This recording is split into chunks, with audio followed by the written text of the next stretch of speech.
I'm Andrew Schiff, CEO here at the Rhode Island Community Food Bank. Thank you for joining us today for our speaker series. We're really excited to have as our guest Stephanie Ettinger de Cuba, Executive Director of Children's HealthWatch. As we get started, I just want to mention that Spanish translation is available today. If you want to listen in Spanish, click on the interpretation icon. It looks like a globe, and select Spanish. I want to start by saying a few words about Children's HealthWatch and then introduce Stephanie, who will be speaking about food security and other social determinants of children's health, focusing on racial equity. If you have a question during Stephanie's presentation, you can type your question in the Q&A box. There's a Q&A icon at the bottom of the screen. We'll make sure that we save time to answer all of your questions.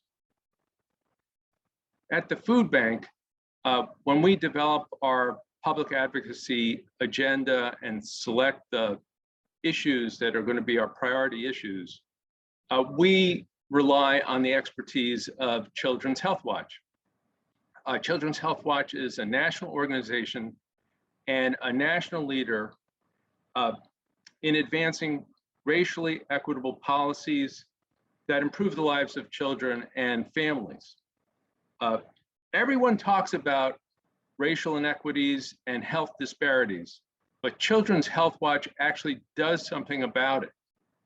Their team consists of pediatricians, public health researchers, and policy experts.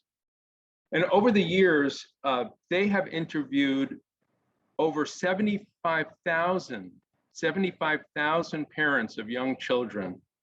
And through their research, they've shown that nutrition assistance, affordable housing, childcare make a critical difference in children's health, growth, and development.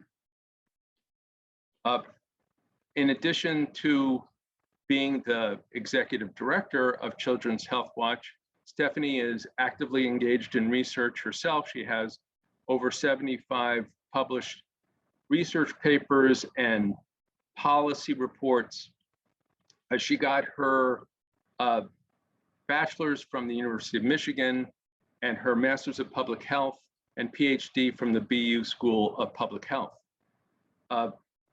We've known each other, Stephanie and I have known each other for over 20 years, from when we worked together at an anti-hunger organization in Massachusetts called Project Bread. We were teenagers at the time, but I'm really excited to welcome Stephanie. Hey, thanks for joining us today. Hi. I'm still a teenager. What are you talking about? Well, I'm very excited to introduce our Rhode Island audience to you and to Children's HealthWatch. I'm really grateful to be here. Let me just share my screen. And go to, oops, can't get up here. Sorry, my screen is blocking my coverage of the,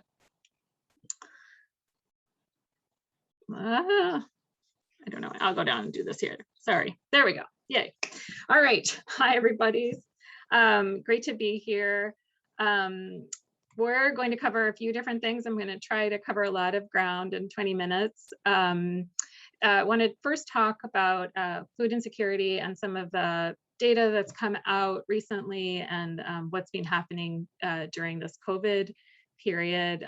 Talk about some of the disparities in food insecurity, particularly thinking about families with children and families of color. And then move in talking a bit about equity and dimensions of racism and how that relates to policy, and then end with a little bit about what you can do. So just to sort of level set here, I know in sort of everyday speech, we interchange hunger and food insecurity, but they are actually different concepts. So food insecurity is a household level economic and social condition of limited or uncertain access to adequate food. And hunger is actually basically like the result of food insecurity. And I know that this is from the status report on hunger in Rhode Island from the Rhode Island Food Bank. And last year, the rate of food insecurity was up over, or nearly at a quarter of the people that were interviewed. And, you know, a really serious problem everywhere in the nation and also in Rhode Island.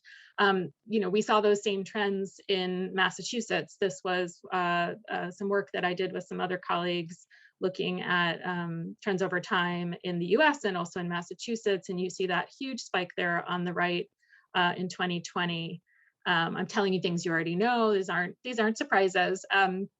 And then, you know, looking at the national level, these are data from the Urban Institute. When you looked at families with kids, you saw rates that were even higher than the sort of overall rate. The blue bars are 2020 and the yellow is 2021. And though things have improved in 2021, you know, they were still finding pretty high rates of food insecurity. And then when you dig a little deeper and we look at differences by race and ethnicity, you start to see some of those disparities that we hear about in the news, that 1 in 4 Hispanic or Latinx households was food insecure, 1 in 5 Black households, and 1 in 9. So it's not to say that white households were not struggling, they absolutely were, but just not at the same rates. And it wasn't as prevalent for white households as it was for others. And these data don't break out. I just do also want to note, don't break out for Asian households. They don't break out for Native American households. And we also know that those were groups that were really struggling as well. And then we would put those factors together, families with children and families of color, we see some really high rates. And I do want to notice this is a different concept. This is food insufficiency. And I know this is getting a bit technical, but food insufficiency is measuring something on the more severe end of food insecurity. So food insecurity is a spectrum and food insecurity is kind of on the more severe end. But the USDA guidance around understanding it is really that food insufficiency gives us an idea of the trends of where things are going with food insecurity. So this is data from earlier this year. Look at that, even, you know, with the passage of time, we were still seeing very high rates, you know, Black children in Black families, that a quarter of those families were food insecure. Almost a quarter of children in Latino families were food insecure, and, you know, also elevated rates for other non-white races and ethnicities. So then when these data came out from the USDA, it was a little puzzling. These just came out like a little over a week ago, saying that in 2020, there was no change in the overall rate of food insecurity at the national level, 10.5%. And in Rhode Island, there was just an uptick of 1%. So in 2020, about 500,000 households in Rhode Island were food insecure. But again, as with the COVID data, when we dig a little deeper, the story looks a little bit different. If you look at households with children, got about 15% of households with children overall in the US were food insecure, so much higher there. And then also our rate of so the very severe level of food insecurity, of very low food security, had ticked up from 2019 to 2020. And then, you know, if we look at households like single parents, single mothers in 2020 were at 28%. So 28%, almost a third of households with single mothers were food insecure. So I think what I want to emphasize here is that we can't always look just at the top level. We have to think a little bit beyond that. And, you know, the USDA numbers showed that as well with looking by race and ethnicity. That's similar to what the Urban Institute found. There are these disparities between Black and Latinx families and then white families, where it was just much less common for white families to be food insecure. So why do we have all those differences? and why are there differences between what people were looking at, the Urban Institute and other groups were looking at, and what the USDA found? Well, really, I think what the USDA numbers show us is the difference, just what Andrew just said, the difference that assistance programs made during COVID. So on the food assistance side, there was really rapid reaction to get in SNAP expansions and waivers to WIC, totally new program creation of pandemic EBT, which replaced school meals on an EBT card, the farmers to family food boxes, and lots of other local and regional efforts. We also had other kinds of assistance, and I'm going to talk more about those other things as well, but unemployment assistance was really important. Emergency rental assistance is important, although the asterisk on there is that those funds, as you may have heard in the news, have not been fully dispersed in any way, shape, or form. And so there's sort of like a pending effect of those funds as well. And there's been a lot of logistical issues with getting that money out to people. Stimulus checks made a difference. And then child tax credit expansions have been really critical as well in the past year. Or the past few months is what I meant to say. So really, if there's anything to take away, is that nuance is where the story is, and that we have to really explore beyond the surface. I want us to celebrate the great successes of those efforts to expand the safety net and get assistance out to people, but there were a lot of people also that were not reached by those assistance programs. And these are what typically get termed vulnerable populations, but I also want to push us to think about our language here. That's actually kind of problematic language if we stop and think about it. It's really the processes and structures that make people vulnerable. It's not something inherent about them. And race and ethnicity is a good example of that. It's a marker of deeper structures at work. It's not anything about the skin color per se, or somebody's ethnicity per se, that is the issue. Just to sort of emphasize that, I want to talk about some new research that we're going to be releasing really soon. Actually, next week. I would love it if people on this webinar might be interested in joining us next Wednesday. We're going to put the link in the chat on a webinar that Children's HealthWatch is going to be hosting about some of our data that I'm going to preview for you here. So as Andrew said, we're a national group. We're a network of pediatricians, public health researchers, and child health and policy experts. And our mission is really to advance child health equity by improving the health of young children and their families through informing policies that alleviate economic hardships. And we pre-pandemic, we interviewed families in healthcare settings across the country. And that was data that we then used to connect health outcomes with changes in the economy and changes to public policy, and also hardships like food insecurity. Since the pandemic, we had to suspend anything in person when the pandemic hit, but we did turn around and stand up a new longitudinal study where we called back families that we had talked to before the pandemic and followed up with them to see how they were doing during the pandemic. And that's some of the data that I'm going to be presenting in a moment. Sorry, this little box keeps popping up for me. And we talked to families that we had previously interviewed about hardships they might be facing and assistance programs that they might be participating in addition to lots of other things. So here's some of the data that we found.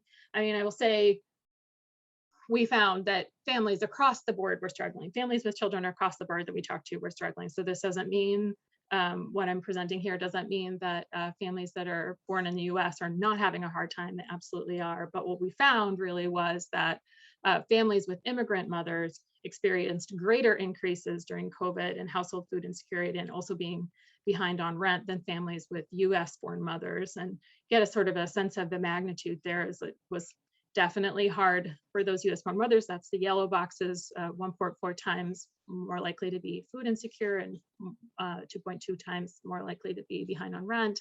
But then you see it's essentially double that for families with immigrant mothers.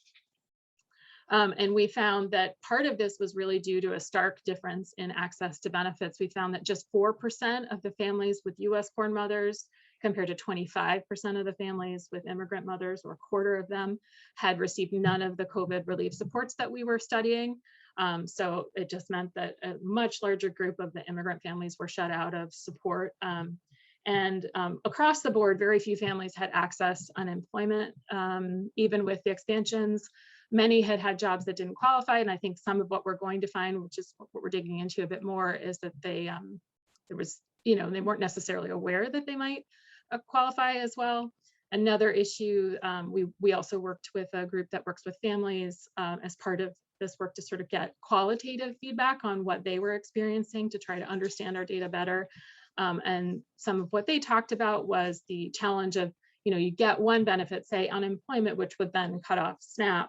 And then the family felt very stressed about that. They felt it was very hard to plan. They lost a lot of trust with things like that.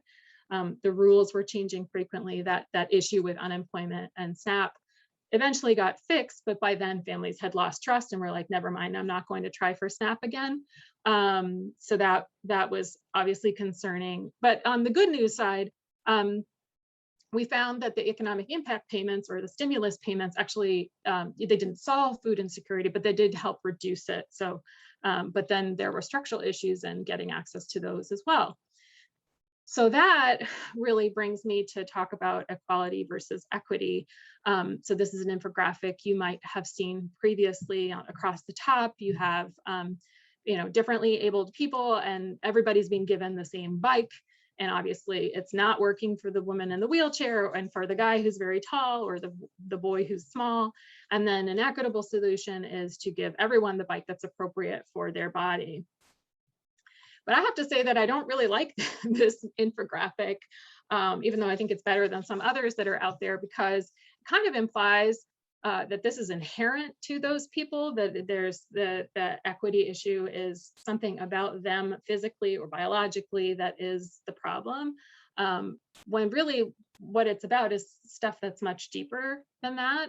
And also, this graphic brings up for me, do they even want a bike? Has anyone asked them what they would like, what they think the solution is? And I think that has a lot, that kind of a question has a lot of implications for research. And, we think, oh, obviously we just need to do this with SNAP, or we need to do just this with housing or whatever. But, it's really important to also ask the people that are affected, what do they think is the right solution to those issues?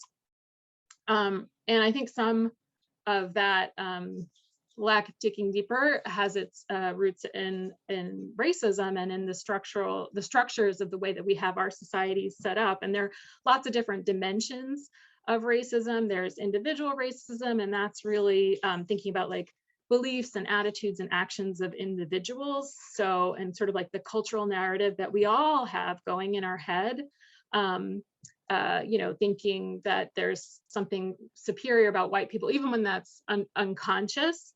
And then there's interpersonal racism, and sort of like the most sort of obvious egregious is, sort of racial slurs being hurled. But, there's also this stuff like maybe a caseworker at a state office or something that, treating a person of color with less respect, or maybe in a business as well. I'm not necessarily saying it's all state offices, but, that kind of an interaction can also be interpersonal racism. But those really fundamentally are a reflection of institutional and structural racism. Institutional racism is one that occurs within an organization, so discriminatory treatment or unfair policies. And they don't necessarily have to be policies that actually call out race, because that would be illegal, but could be something like the way that a hiring practice is set up, where they're not capturing a pool of people of color to be considered even. Or it could be something in the food assistance world, like we have several states in this country that, despite the fact that WIC has moved to EBT, still require families to come in person to the WIC office every month to have their benefits reloaded on an EBT card.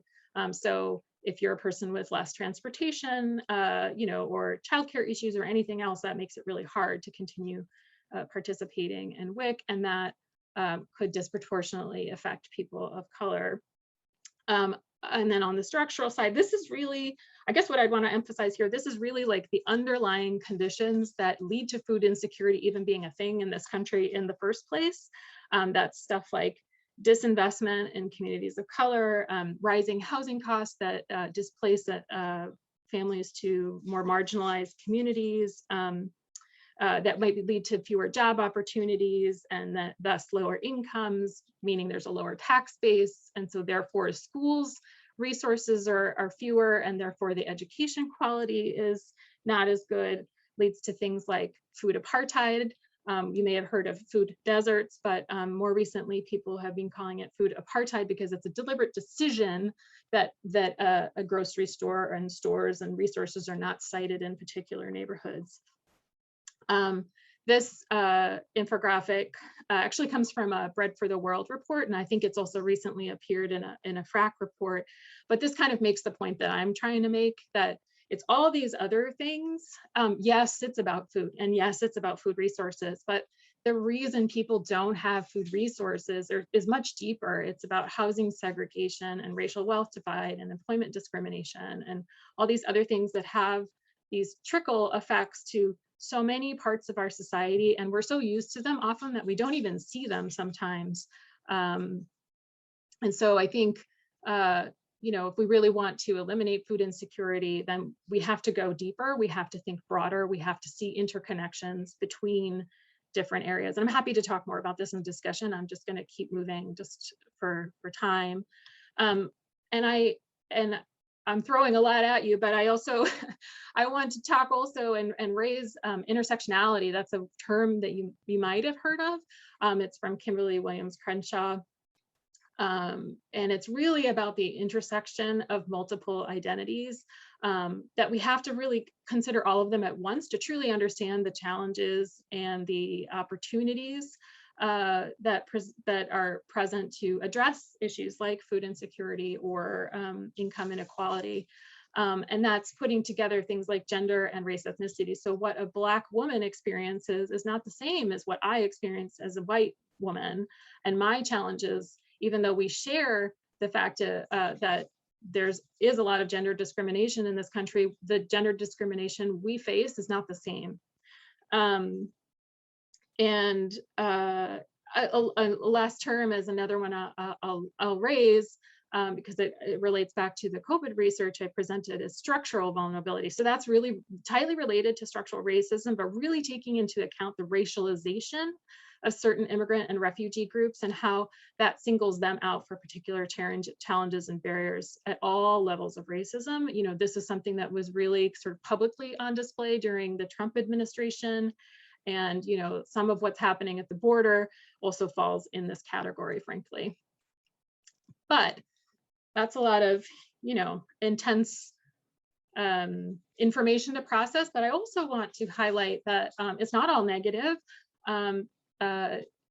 You know, communities of color and immigrant communities have incredible vibrancy and diversity, lots of individual and community strengths, huge amount of creativity. And I think this is where that importance of making sure that the service community and the research community and the folks who would be affected by policies and by services are working together, because there is so much knowledge that is often untapped and is really necessary to make sure that the solutions we come up with are solutions that actually would make a difference and would be ones that the people who are affected would want.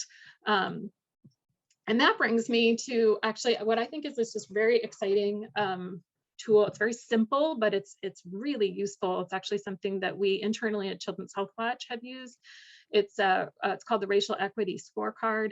It was a tool that was developed by Bread for the World by a woman named Marissa Gamblin to help evaluate how well a program or a policy is promoting or advancing racial equity. And really the underlying thing is that policies might have a good intent, but their impact may result in maintaining racism and racial equity or racial inequities, more to the point, sorry.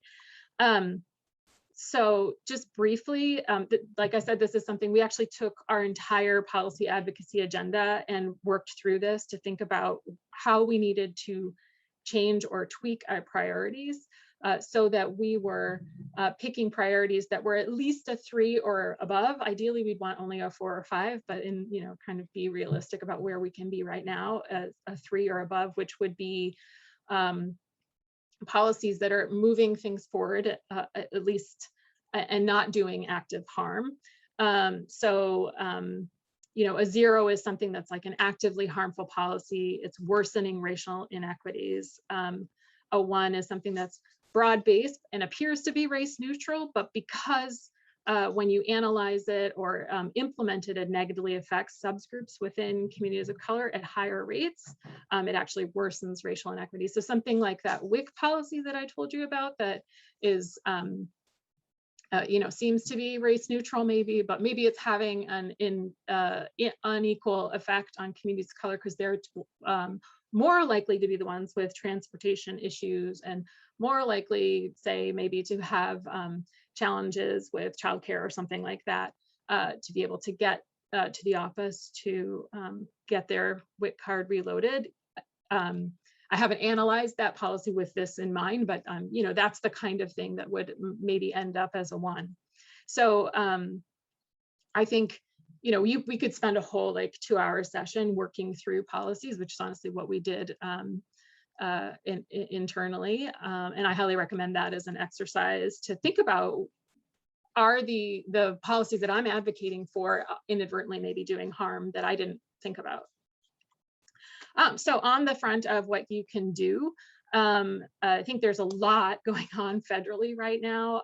Certainly, we are advocating for increasing and streamlining access to federal nutrition assistance for families to curb high rates of food insecurity. We really want to, and I'm happy to talk in more detail about this, but make the changes to the child tax credit. There have been expansions, make those expansions permanent, and to reinstate the child tax credit eligibility for immigrant children, which was taken away in 2017. We want to advance really bold housing solutions, thinking about investing in infrastructure, vouchers, and emergency rental assistance to ensure that every child lives in affordable housing. We're working on expanding Medicaid and making sure that the Children's Health Insurance Program will be made permanent, that's the hope. Investing in childcare and universal pre-kindergarten for 3 and 4-year-olds, trying to get kids off to a good start. I think if anything, this pandemic has underscored how critically important childcare is. And then on the local front, I think, again, this is around the child tax credit, but helping your clients, helping your neighbors get connected to the child tax credit. There's a new portal that's being opened up that is very user-friendly for getting taxes filed for people who maybe in the past didn't file taxes because they didn't earn enough, but now in order to get the child tax credit, they would need to file taxes and can be eligible. And so this is a really great user-friendly portal. Certainly acting locally, joining your local diversity, equity, inclusion group and start making change in your own community is a great way to take action. Working with your state and community partners to use that kind of a tool to apply a racial equity lens to local and state policies and think together, how can we improve them? How can we make them better? And what are we not seeing? Doing that exercise really helps you see what you're not seeing. And then the last thing I'll leave you with is, you know, to really be anti-racist, you have to be active, you have to work for change. There is no passive anti-racism, there is only active anti-racism. So thank you very much. We'll stop sharing. Thank you. Oh my gosh, that was so much, and you covered it so well. I want to go back for a second to the child tax credit because Biden administration expanded it, so the child tax credit is now reaching families who weren't eligible before. That's right.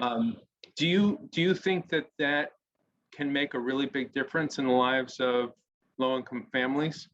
I think it is. There early research that came out from the census, or not the census, excuse me, from I'm having a blank spot.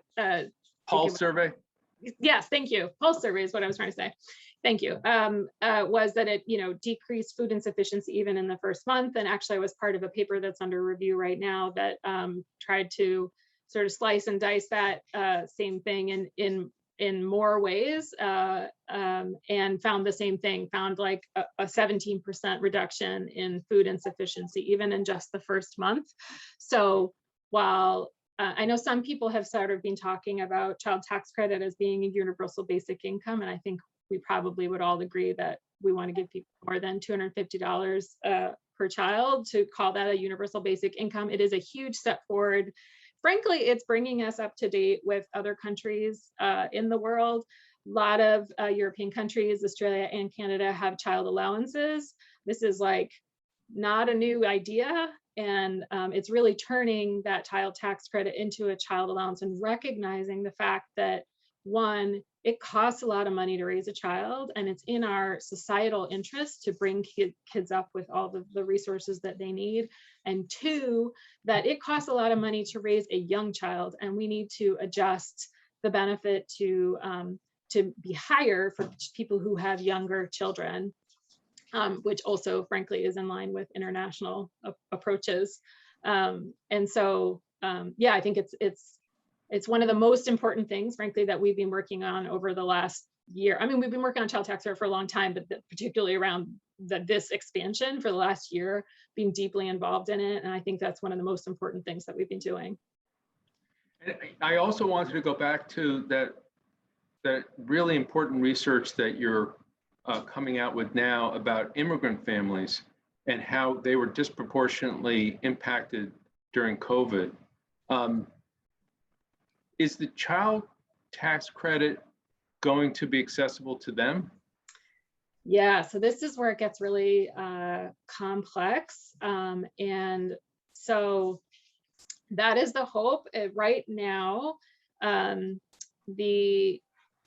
if for people who file, for children who file with ITINs, so individual tax identification numbers, they're the ones that got cut out in 2017, and they are not eligible.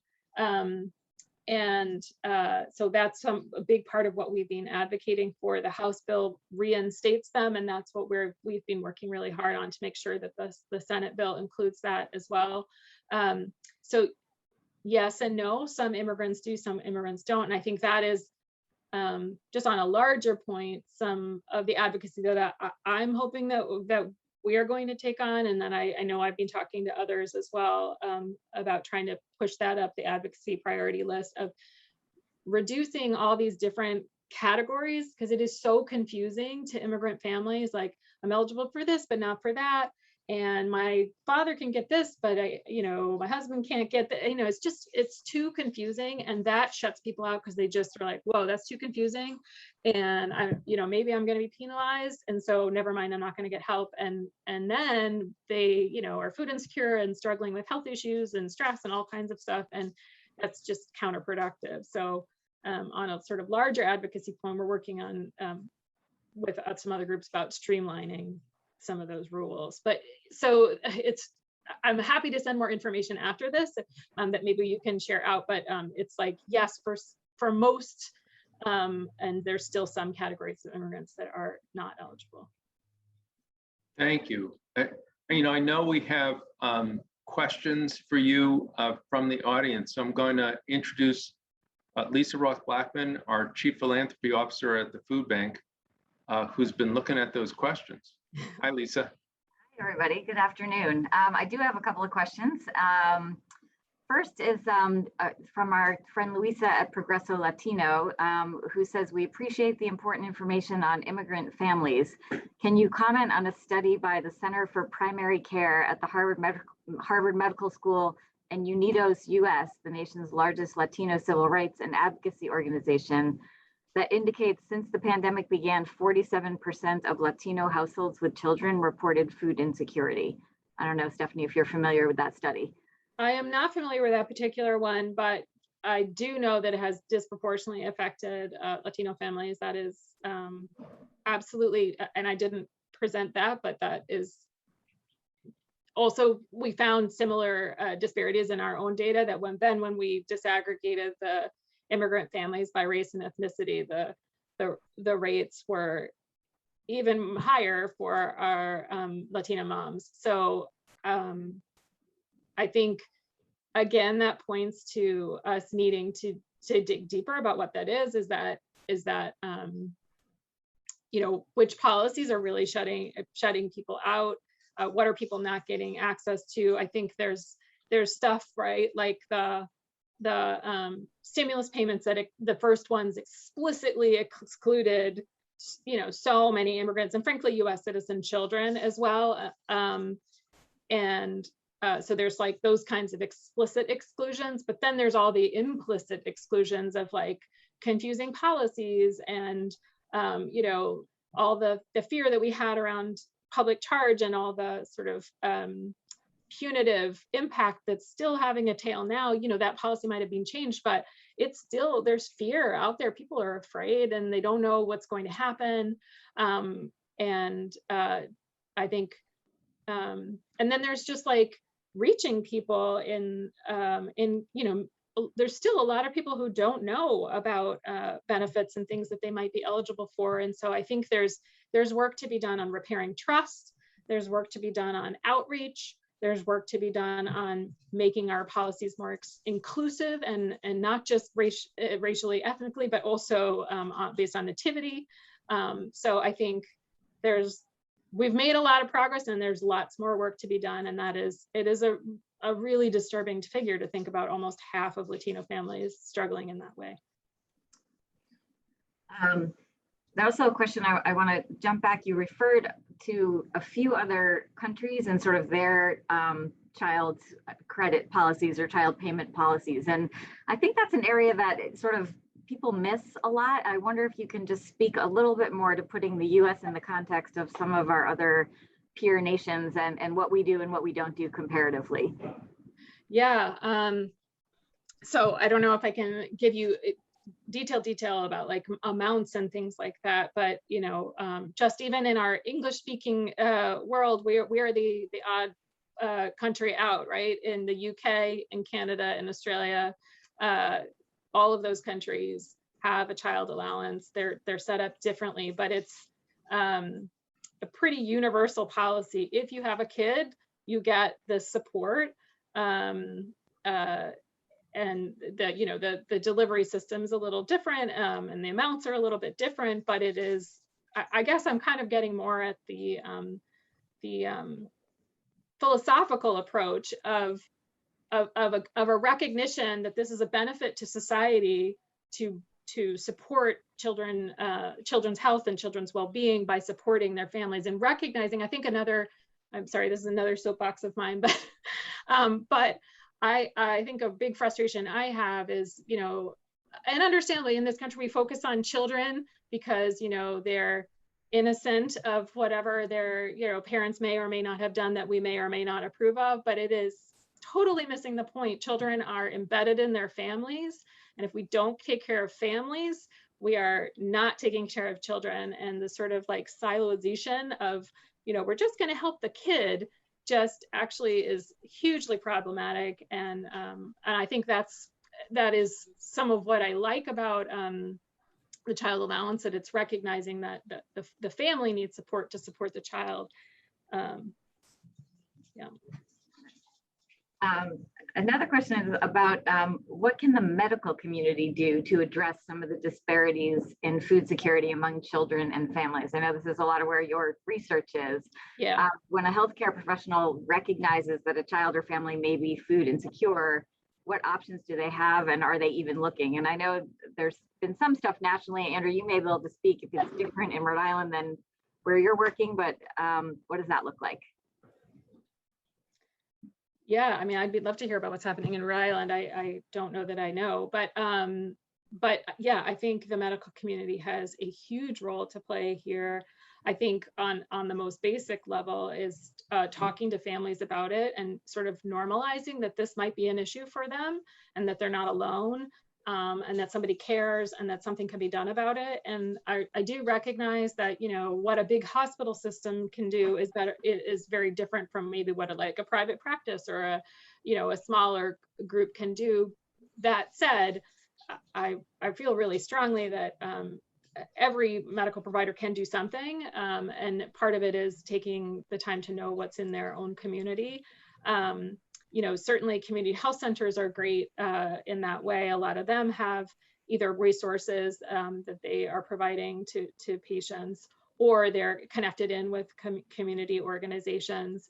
And I think, you know, we've done a lot of work on how do you screen for food insecurity, but I think, you know, there's also that, you know, we don't want to shut people out of it. Maybe they don't screen positive, but they still might need help, you know? So I think bringing up that conversation and learning to have that conversation, and, you know, like, some people have told me, some of my patients have told me that they're struggling to afford enough food right now. I wonder if that might be an issue for you. I mean, even that level is great, but then bringing it up the chain to leadership and thinking and reaching out to community partners like the food bank. I imagine you must work with medical partners, and, you know, figuring out how can they link to those resources. It doesn't mean that every hospital and every community health center and every private practice doctor has to have their own food pantry. That's not what we're suggesting. There's resources out there.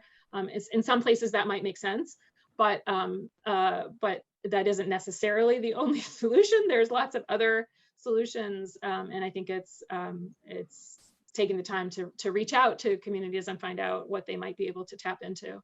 I don't know, Andrew, you probably have other thoughts too. Well, in Rhode Island, and I'm sure this is true other places around the country, the community health centers are screening for social determinants of health. And, you know, it's sort of like before you go in to see your doctor, they take your blood pressure, and if your blood pressure is off, your physician is going to talk to you about it. Right. And that's what you hope happens with social determinants of health too, when people are saying that they have not been able to afford adequate food, that's an opportunity for a conversation. And then what you need is to make sure that the healthcare provider has resources to provide to the patient. That's right. And we're engaged in some of that work here. And you know, there's a tendency, I think, to try to make it happen in like through an app, or, you know, some way that's kind of automatic. And I really think that we're going to find that it needs to be a personal interaction with a provider and a conversation that then leads you to the resources that a family might need. I don't think you can just tell a person, call this number, or, you know, go to this website. I don't think that will make it. Yeah, I think the warm handoff is the ideal for sure. And the conversation is the ideal. And, you know, I think apps definitely have their place, and those kinds of referral systems have their place. I know so I'll just give you like another example. In our site in Minneapolis, they worked out this whole partnership with their local Feeding America affiliate, where they were screening for food insecurity, and then they had it set up in their medical system to flag. And then they asked the person, is it okay if we pass your information on? You would get a call from someone, and they, you know, if they said yes, then they were it was an automating sending over the name and phone number and contact information for that person, and then they were following up, and they had a lot of success with that, because it was a doctor letting them know somebody's going to be contacting you, and then that contact happening, and then, you know, people did a lot better afterwards. I mean, it's in some ways not rocket science, right? Like, that personal connection matters, but it was the connection that was automated was from the hospital system over to the social service provider, to the Feeding America affiliate. Excellent. We have a question about whether you're willing to share your slide deck because there's so much valuable information in there, Stephanie. Oh, for sure. Yeah, I mean, I could just like summarize in words that picture. I mean, well, I don't know. It's coming out next week. It's coming out next Wednesday. So all right, so we'll share it when the study comes out. We can share that. Yes, that's fine. I'd be happy to. Okay, great. Well, Andrew or Stephanie, any